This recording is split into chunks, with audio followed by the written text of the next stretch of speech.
राजगामपुर निर्वाचन मंडल तुनुमुरा स्थित सर्गु किसान सरकारी उच्च विद्यालय परिसर में यूथ फॉर वाटर अभियान कार्यक्रम अनुष्ठित हो जाइछि।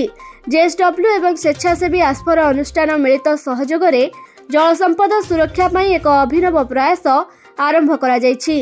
तुनुमुरा एवं कुत्रा समाजसेवी को नहीं विज्ञान तरफ एही सचेतनता कार्यक्रम अनुष्ठित हो जाइछि। विद्यालय प्रधान शिक्षक अमरेश साहू अध्यक्षतार अनुष्ठित एही कार्यक्रम में जेएसडब्ल्यू सीएसआर मुख्य अलेख कुमार दलाई मुख्य अतिथि भाव में जोगदे जल संरक्षण एवं सुरक्षा पई युवा वर्ग आगक आसवा पई परामर्श देइथिले।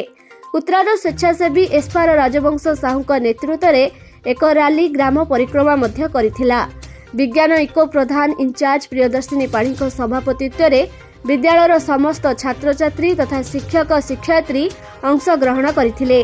युववर्ग उद्यम एवं प्रचेष्टा जोगु आमे एक सुंदर परिवेश सृष्टि रखिपारिबा बोली प्रधान शिक्षक अमरेश साहू युववर्ग को आह्वान देथिले। अमरेश कुमार साहू मु सर्गु किसान सरकारी उच्च विद्यालयर प्रधान शिक्षक। आज जो कार्यक्रम करथिले आपण आज आमे ए जल संरक्षण उपरे गोटे कैंपेन स्टार्ट करछु सर।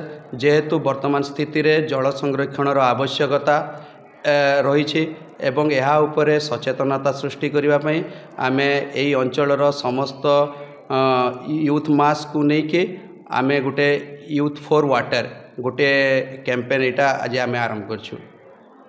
कौन विशेषता रही को डिस्ट्रिक्ट रे केते जन को सिलेक्ट करा जाय कोन स्कूल करा जाय सर। वर्तमान स्थिति रे आपण जानते जेहेतु आम माने जलर अभाव रही तो से जलर अभाव को आमे समस्ते निजे हृदयंगम करने कथा। से प्रत्येक जनसाधारण प्रत्येक छात्र छात्री प्रत्येक युव समाज आमे से समस्ते ता उपरे पदक्षेप नवा निजे सचेतन हवा एवं अन्य मान सचेतन करी आमे ई जल संरक्षण करि परिबे।